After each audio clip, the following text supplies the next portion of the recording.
Heavy റെയിൻഫോളാണ്. Sheet പോയി തോന്നുന്നു കേട്ടോ.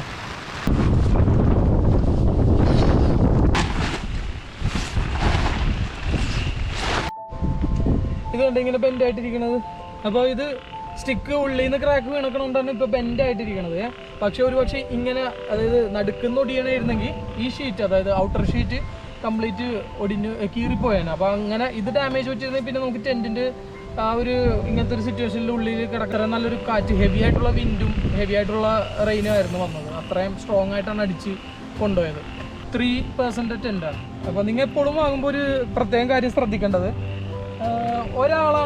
ഒരാൾക്ക് ഏറ്റവും കംഫർട്ട് 2% ടെൻറ്റ്, 2 പേരാണെങ്കിൽ ഏറ്റവും കംഫർട്ട് 3% ടെൻറ്റ്.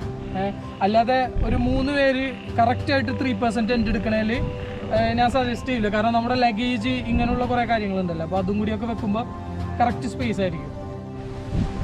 ഞാനിപ്പോൾ ഇന്നത്തെ ഒരു കാര്യത്തിൽ ഞാൻ പഠിച്ചതെന്താണെന്ന് വെച്ച് കഴിഞ്ഞാൽ, ഇതിൽ ഈ ഷീറ്റ് അതായത് മേളിലിടുന്ന ഷീറ്റിൻ്റെ ഉള്ളിൽ നമുക്ക് ഈ സ്റ്റിക്കിൽ കെട്ടാനായിട്ട് ഇതുണ്ട് കണ്ടോ.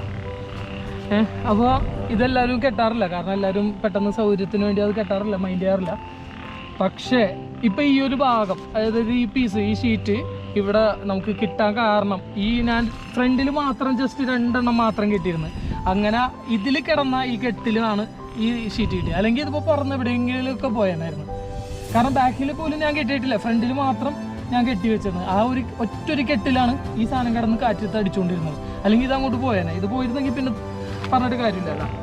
അപ്പോൾ ഇങ്ങനെയുള്ള ചെറിയ കാര്യങ്ങളൊക്കെ നിങ്ങൾ ക്യാമ്പിങ് ചെയ്യുമ്പോഴോ അല്ലെങ്കിൽ ടെൻറ്റ് പിച്ച് ചെയ്യുമ്പോഴൊക്കെ നിങ്ങൾ ശ്രദ്ധിക്കുക. ഇതേപോലെ തന്നെ ഇപ്പോൾ മണ്ണൊക്കെ ആണെങ്കിൽ വലിച്ച് അതേപോലെ പോളടിച്ച് മറ്റേ കമ്പിയൊക്കെ അടിച്ച് വലിച്ച് ടൈറ്റ് ചെയ്ത് വെച്ച് കഴിഞ്ഞാൽ കുറച്ചുകൂടി കുറേ ഹെവി വിൻഡൊക്കെ ആണെങ്കിലും കുറേ കൂടി നമുക്കത് ബാലൻസ് ചെയ്ത് പോകാൻ പറ്റും, മാനേജ് ചെയ്ത് പോകാൻ പറ്റും.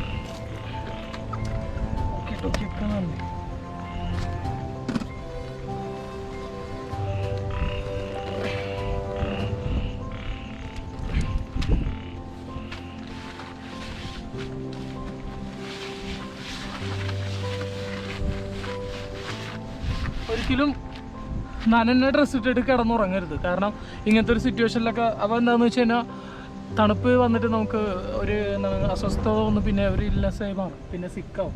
അപ്പോൾ അതിലും ബെറ്റർ എപ്പോഴും നമ്മുടെ ബോഡി എന്തായാലും ഹീറ്റ് ആയിരിക്കും.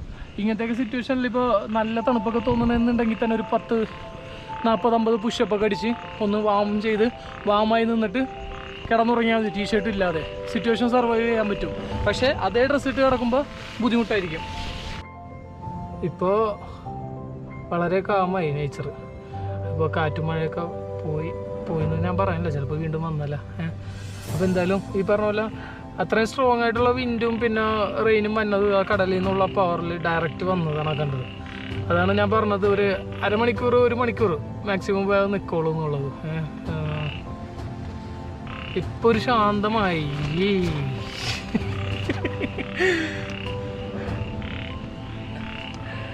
ഇപ്പം എന്തായാലും ശാന്തമായി. കാരണം അതുകൊണ്ടാണ് നമ്മളിപ്പോൾ പുറത്തു പോയിട്ട് ടെൻ്റൊക്കെ പിച്ച് ചെയ്ത് വന്നത്. ഇപ്പോൾ തവളകളുടെ കൊച്ച മാത്രം കേൾക്കണമല്ലോ. ഫൈൻ. നമ്മൾ 3 നൂഡിൽസ് കൊണ്ടുവന്നിട്ടുണ്ട്. ഇപ്പോൾ കുറച്ച് തണുപ്പൊക്കെ ആയതുകൊണ്ട് ഇനിയിപ്പോൾ പുറത്ത് കുക്ക് ചെയ്യാൻ പോകുന്നില്ല, ഇതിൻ്റെ ഉള്ളിൽ തന്നെ പയ്യെ കുക്ക് ചെയ്യാൻ പോകുന്നതിന്. നൂഡിൽസ് വെക്കാൻ ഒരുപാട് വെള്ളമൊന്നും ഇടണില്ല, നമ്മൾ കുറച്ച് വെള്ളം, അതായത് വെള്ളം നമ്മൾ സേവ് ചെയ്യണം, രാവിലത്തേക്കൊക്കെ വേണമല്ലോ. ഇപ്പോൾ ഏറ്റവും കുറച്ച് വെള്ളത്തിലാണ് നൂഡിൽസ് വെക്കണം.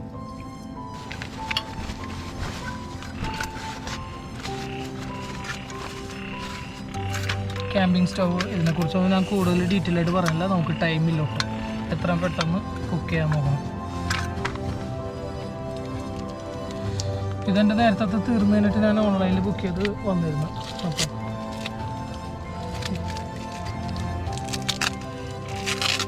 ഇതെപ്പോഴും നിങ്ങളിങ്ങനെ ഈ സ്റ്റവ് വാങ്ങണമെന്നുണ്ടെങ്കിൽ ഇതിങ്ങനെ ലോക്ക് ചെയ്ത് വെച്ചിട്ട് ഒട്ടിച്ച് വെക്കണം, നല്ലതായിരിക്കും. കാരണം ഇത് പോയി കഴിഞ്ഞാൽ എവിടെയെങ്കിലും ജാം ആയി കഴിഞ്ഞാൽ ഗ്യാസ് പുറത്തോട്ട് വരും. നമ്മളെപ്പോഴും ശ്രദ്ധിക്കേണ്ട ഒരു കാര്യമുണ്ട്. ഈ ക്യാമ്പിംഗ് സ്റ്റൗവിലൊക്കെ ആണെങ്കിൽ നിങ്ങൾ സ്റ്റൗവ് സെറ്റ് ചെയ്യണേക്കാൾ മുമ്പ്, അതായത് ഈ സ്റ്റൗ ഇത് കണക്ട് ചെയ്യുമ്പോൾ ഇതിലോട്ട് കണക്ട് ചെയ്യുമ്പോൾ കുറച്ച് ഗ്യാസ് ലീക്ക് വരും എന്തായാലും. അപ്പോൾ ആ ടൈം ഇത് ഇങ്ങനെ ഒരു ക്ലോസ്ഡ് ആയിട്ടുള്ള സ്ഥലമാണെങ്കിൽ അത് നമ്മൾ പ്രത്യേകം ശ്രദ്ധിക്കണം. അപ്പോൾ പുറത്തോട്ട് വെക്കാം. പുറത്തോട്ട് വെച്ച് കഴിഞ്ഞിട്ട്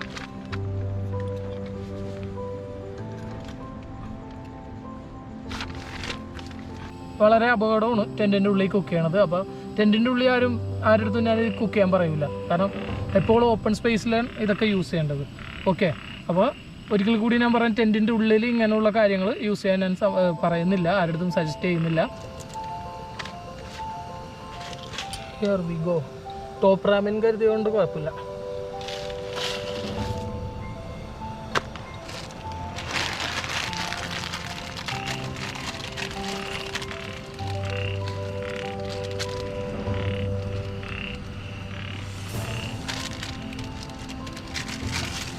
ഇതെല്ലാം കൂടി ഒരു കവറിലാക്കാം, വേസ്റ്റും കാര്യങ്ങളൊക്കെ പോകുമ്പോൾ ഒരു കവറിലാക്കിയിട്ട് തിരിച്ച് എവിടെ കൊണ്ടുവന്ന് അതൊക്കെ അവിടെ തന്നെ കൊണ്ടുപോയിടാം. അതായത് റോട്ടിലിടാനല്ല പറഞ്ഞത്, ഏതെങ്കിലും ഒരു വേസ്റ്റ് ബിന്നില്ല അല്ലെങ്കിൽ വീടുകളിലാണ് നമ്മൾ എങ്ങോട്ടാണ് പോണത് അവിടെ കൊണ്ടുപോയിടാം. നൂഡിൽസ് ആയിക്കൊണ്ടിരിക്കണേ.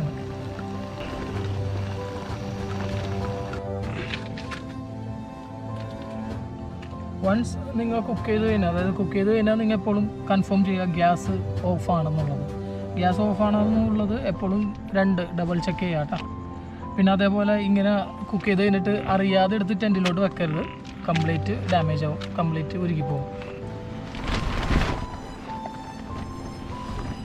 ഇവിടെ തന്നെ വെച്ച് കഴിക്കാം, ഇതിൻ്റെ മേളിൽ തന്നെ വെച്ചിട്ട് കഴിക്കാം.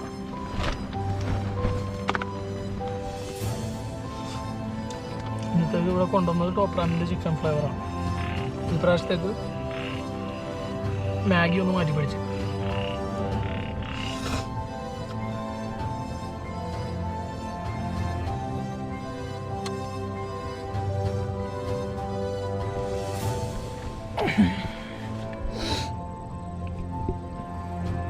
അപ്പോൾ വീണ്ടും മറ്റൊരു ഗുഡ് മോർണിംഗ് എല്ലാവർക്കും.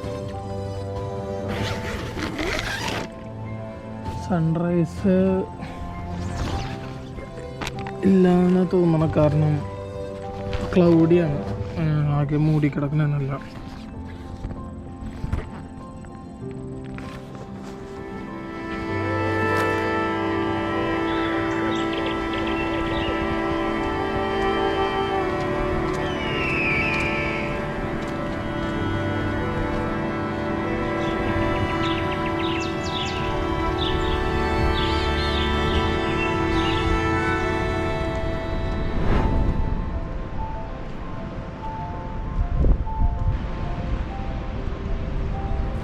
രാവിലെ സൺറൈസ് വ്യൂ ഇല്ല, കാരണം ക്ലൗഡി ആയിട്ട് കിടക്കണമെങ്കിൽ സൺറൈസ് വന്ന ഭാഗം എന്താ അവിടെയാണ്.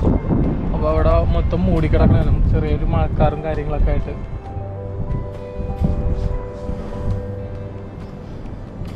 ഇന്നലത്തെ ഉറക്കമൊക്കെ കണക്കായിരുന്നു കേട്ടോ, കാരണം ഇടയ്ക്കിടയ്ക്ക് ഈ കാറ്റും ശബ്ദങ്ങളൊക്കെ ഉള്ളതുകൊണ്ട്. പിന്നെ വേറെ ആ മഴ വന്ന പോലെ പിന്നെ വന്നില്ല ഭാഗ്യത്തിന്. ഒരുവിധം കഴിച്ചു കൂട്ടി അങ്ങനെ രാവിലെ ആയി. ഒരു വല്ലാത്തൊരു അനുഭവം ഇരുന്ന്. ഇതൊക്കെ ഇതിൻ്റെ ഓരോ ഭാഗങ്ങളാണ്. അധികം നിൽക്കുന്നില്ല, കാരണം ഡ്രസ്സും കാര്യങ്ങളൊക്കെ നനഞ്ഞിരിക്കണേന്ന്.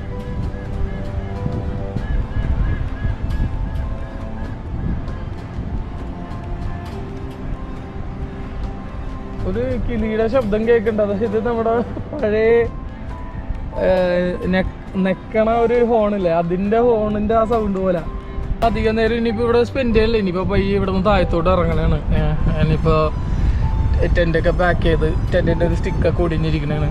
പിന്നെ ടെൻ്റൊക്കെ പാക്ക് ചെയ്ത് ഇനിയിപ്പോൾ പയ്യെ ഇവിടെ നിന്ന് ഇറങ്ങി താഴത്തോട്ട് പോകണം. ഒരു അടിപൊളി എക്സ്പീരിയൻസ് ആയിരുന്നത്. എല്ലാവരും ട്രൈ ചെയ്യണമെന്ന് പറയില്ല ഇതേപോലെ, പക്ഷേ പറ്റണവരാണെങ്കിൽ ഇങ്ങനത്തെ ഒരു ചാൻസ് കിട്ടുമ്പോൾ ട്രൈ ചെയ്ത് നോക്കും. പിന്നെ എല്ലാ സാഹചര്യങ്ങളും ഫേസ് ചെയ്യാൻ പറ്റണം, കാരണം ഓരോ സാഹചര്യങ്ങളും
സെൻറ്ററിൽ നിന്ന് പൊളിഞ്ഞ് വന്നിക്കണം, അല്ലാതെ ഒടിഞ്ഞു വന്നില്ല.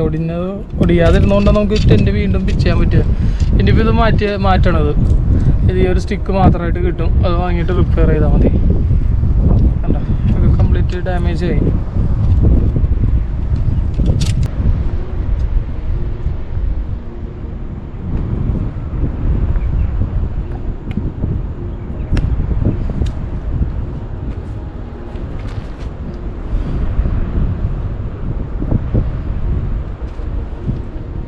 അപ്പോൾ ഇവിടുത്തെ കാഴ്ചകളും വിശേഷങ്ങളൊക്കെ ആയിരുന്നു ഇന്നലെ കണ്ടത്. നിങ്ങൾ സൺറൈസ് കിട്ടിയില്ല, കാരണം ക്ലൗഡി ആയിരുന്നു, ഭയങ്കര മൂടി കിടക്കണത്. ഇപ്പോഴും പുറത്തോട്ട് വന്നിട്ടില്ല, ഇടക്ക് ഒന്ന് വന്ന് ഉള്ളിൽ നോക്കിയിട്ട് പോയി. ചെറുതായിട്ട് ഇപ്പോൾ പറഞ്ഞപ്പോൾ നോക്കുന്നുണ്ട്. അപ്പോൾ ഓക്കെ എന്നാ.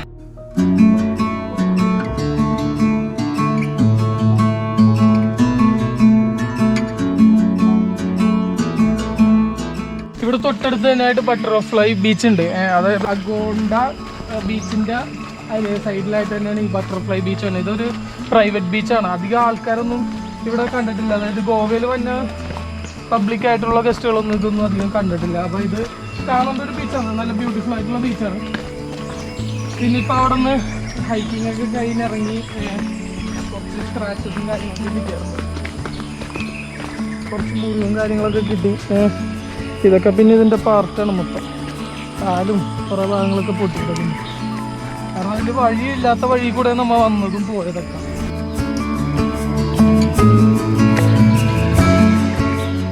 ബീച്ചിൻ്റെ സൗണ്ട് ഒക്കെ, അതായത് നമ്മൾ ഇന്നലെ പോയ ഹൈക്കിംഗ് പാത്തിൻ്റെ സൈഡിൽ കൂടെ, ആ സെയിം റൂട്ടിൽ കൂടെ തന്നെ ഡീവിയേഷൻ ചെയ്ത് സൈഡിലോട്ട് വരുമ്പോഴാണ് ബീച്ച്.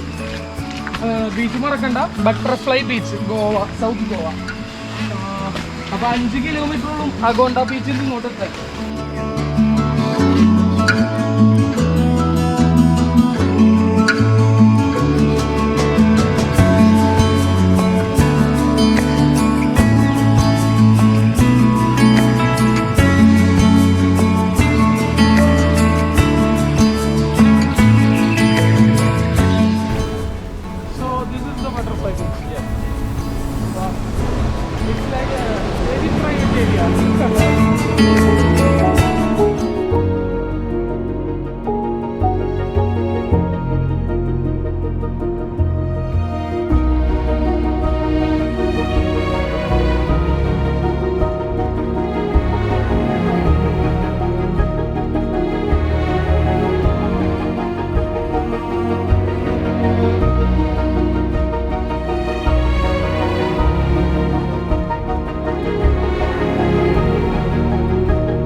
സോഷ്യൽ മീഡിയാസിലൊക്കെ കുറച്ച് ഫേമസ് ആയിട്ടുള്ള ബട്ടർഫ്ലൈ ബീച്ചിൻ്റെ ഫോട്ടോസ് വന്നിരിക്കുന്നത് ഈ റോക്കിൻ്റെ മേളിൽ നിന്നുള്ള കാഴ്ചയാണ്. അപ്പോൾ അങ്ങോട്ട് പോയിട്ട് നോക്കാം.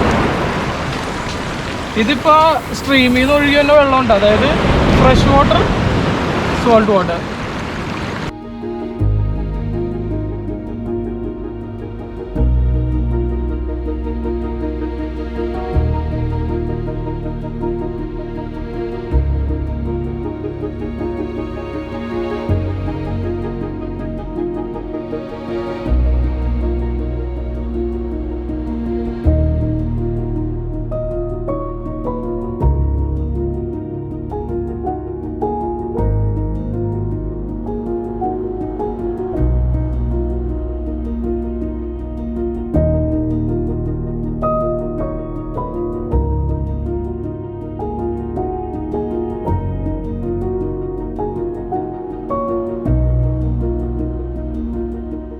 ഈ കാണുന്നതാണ് ബട്ടർഫ്ലൈ ബീച്ച്, അതായത് ഒരു പ്രൈവറ്റ് ബീച്ചാണ് ഈ കാണുന്നത്. അത്യാവശ്യം വേറൊരു പ്രത്യേക വൈബ്, സാധാരണ എല്ലാ ബീച്ചിലും കാണുന്ന ഒരു വൈബല്ല. ഇതൊരു ഒറ്റപ്പെട്ട ഒരു ബീച്ചാണിത് മൊത്തത്തിൽ. പക്ഷേ ആൾക്കാർ ഒരുപാട് പേര് വരുന്നുണ്ട്, സോഷ്യൽ മീഡിയാസിലൂടെ അറിഞ്ഞിട്ട് ഒരുപാട് പേര് വരുന്നുണ്ട്. പിന്നെ ഇവിടെ എന്താണെന്ന് വെച്ച് കഴിഞ്ഞാൽ ഇവിടെ കുറച്ച് ഡീപ്പാണ്, പിന്നെ അത് ഇവിടെ കുറച്ച് പത പോലെ നിൽക്കണുണ്ട്, അവിടെ റോക്ക് ഉണ്ട്, അതുകൊണ്ടാണ് അങ്ങനെ സ്റ്റക്കായിട്ട് നിൽക്കണം. അപ്പോൾ ഇവിടെ നിന്ന് കംപ്ലീറ്റ്, അതായത് കുളിക്കാൻ ഇവിടെ ആരും വന്നിട്ട് കുളിക്കണ കാര്യം വേണ്ട, അത് അപകടമാണ്. കാരണം ഭയങ്കര ഡീപ്പാണെന്നാണ് പറഞ്ഞത്. കാരണം ഇവിടെ നിന്ന് കുറച്ച് ഇങ്ങനെയാണ് മണ്ണ് കിടക്കണത്, ഇങ്ങനെ സ്ലോപ്പായിട്ടാണ് മണ്ണ് കിടക്കണത്.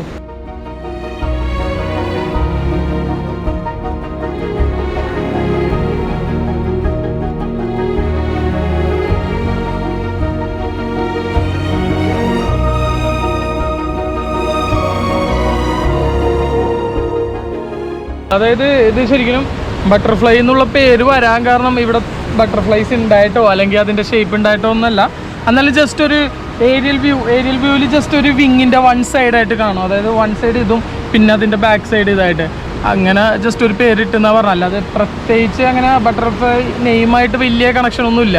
അപ്പോൾ ആ ജസ്റ്റ് ഒരു വിങ്, അതിപ്പോൾ പല പല ബീച്ചുകളുണ്ട് ഇവിടെ, monkey beach, honeymoon beach, virgin beach. അപ്പോൾ ഇതൊന്നും ആ ഒരു പേര് കൊണ്ട് കാര്യങ്ങളല്ല, ചിലത് റിലേറ്റഡ് ആണ്, പക്ഷെ ചിലത് ഒരു റിലേറ്റഡ് ആയിരിക്കില്ല. പിന്നെ അതേപോലെ തന്നെ ഇവിടെ സീസൺ ടൈമിൽ ഇത് ആ റോക്കിലൊക്കെ ക്ലൈമ്പിംഗ് ഉണ്ടാവും, റോക്ക് ക്ലൈമ്പിംഗ് ഒക്കെ ചെയ്യാറുണ്ട് ആൾക്കാർ ഇവിടെ വന്ന്. ഇതൊക്കെ കൂടുതലും ഫോറിനേഴ്സൊക്കെയാണ് വന്നത് ഇവിടെ ഈ ബീച്ചിൽ എക്സ്പ്ലോർ ചെയ്യാൻ വന്നത്. കുറേ ഫോറിനേഴ്സും പിന്നെ നല്ല നല്ല ട്രാവലേഴ്സും ഇവരൊക്കെയാണ്, എക്സ്പ്ലോർ ചെയ്യണവരൊക്കെ കൂടുതലും ഇങ്ങോട്ട് വരുള്ളൂ. ഇത് ഈ ബീച്ചിൻ്റെ താഴത്ത് തന്നെ, അതായത് പാറകളുടെ ഇടയിൽ കൂടെ തന്നെ വെള്ളമാണ്. ഇത് നമുക്ക് കുടിക്കാം, കംപ്ലീറ്റ് മിനറൽസ് ആണ്, പിന്നെ ഫ്രഷ് വാട്ടർ ആണത്. കടലിലോട്ടാണ് ഇത് വന്ന് ചേർന്നത്, പക്ഷെ നമുക്കിത് കുടിക്കുക ഡയറക്റ്റ് ഭൂമിയുടെ ഉള്ളിൽ നിന്ന് തന്നെ വെള്ളമാണ്.